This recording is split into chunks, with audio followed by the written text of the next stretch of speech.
Hello guys, आज हम लोग बॉलीवुड की एक ऐसी लव स्टोरी के बारे में बात करने वाले हैं जो जितनी ज्यादा खूबसूरत थी, जितनी हसीन थी, उतनी ज्यादा विवादित थी और उसमें उतने ही ज्यादा धोखे थे।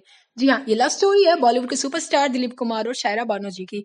कहानी तभी से शुरू हो जाती है जब शायरा बानो महज 12 साल की थी और फिल्म मुगले आजम देखने के बाद ही वो दिलीप कुमार की बहुत बड़ी फैन बन चुकी थी। यहाँ तक कि उन्होंने ये कह दिया था कि अगर वो शादी करेंगी तो दिलीप कुमार जी से ही करेंगी। और फिर क्या था, 17 साल की उम्र में फिल्म जंगली से वो बॉलीवुड में डेब्यू करती है और अपनी खूबसूरती और टैलेंट से बॉलीवुड में एक खास जगह बना लेती है। उनकी मुलाकात राजेंद्र कुमार जी से होती है, जिनकी कला में, जिनकी अदायगी में उन्हें दिलीप कुमार जी की झलक नजर आती है। और फिर उन्होंने इस चीज की भी परवाह नहीं करी कि राजेंद्र कुमार जी शादीशुदा है, 3 बच्चों के बाप है, और इसकी परवाह किए बगैर ही वो उन्हें डेट करने लगी और शादी करने को तैयार हो गई। शायरा बानो की इस नासमझी को देख करके, इस पागलपन को देख करके शायरा बानो की माँ ने दिलीप कुमार के पास जा करके उनकी मदद मांगना सही समझा।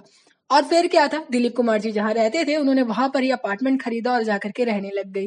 दिलीप कुमार जी ने एक नैतिक जिम्मेदारी के तहत शायरा बानो को समझाने का फैसला लिया और वो जाते हैं और उन्हें कहते हैं कि अगर आप राजेंद्र जी से शादी करेंगी तो सिर्फ एक सौतन बन करके रह जाएंगी, आपकी जिंदगी में खुशियां कभी नहीं आ पाएंगी। ताकि ये बात सुन करके शायरा बानो कहती हैं कि मैं उनसे शादी नहीं करूंगी अगर दिलीप कुमार जी आप मुझसे शादी करेंगे तो। ये सुन करके दिलीप कुमार जी काफी ज्यादा शॉक्ड हो जाते हैं, क्योंकि उस टाइम पर शायरा बानो महज एक 21 साल की छोटी सी लड़की थी और वहीं दिलीप कुमार जी 41 साल के थे।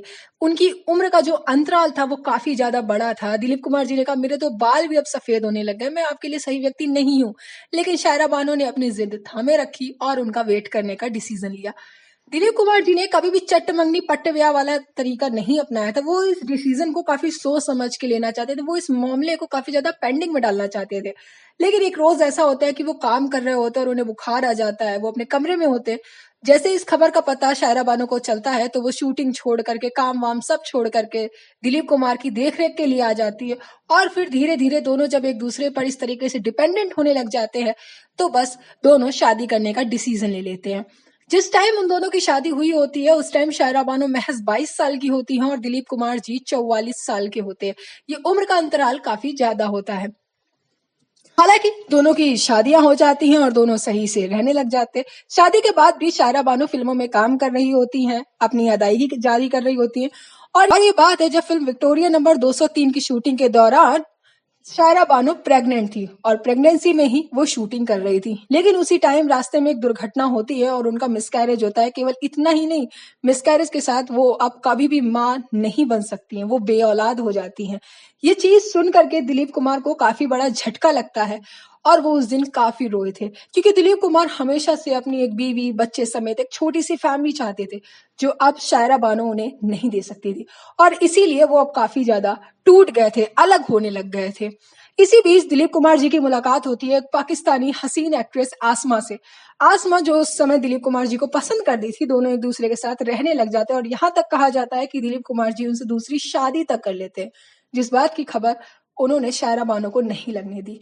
हालांकि 3 साल तक वो दोनों एक दूसरे के साथ रहते, लेकिन बानो की मोहब्बत देख करके दिलीप कुमार वापस अपनी पहली बीवी के पास आने का डिसीजन लेते हैं। उन्हें ऐसा लगता है कि शायद बच्चा तो उन्हें कोई भी दूसरी महिला दे देगी, लेकिन जो डिवोशन, जो प्यार उन्हें शायरा बानो देती है वो कोई और महिला उन्हें कभी नहीं दे पाएगी। और इसीलिए वो वापस शायरा बानो के पास 3 साल बाद आ जाते हैं।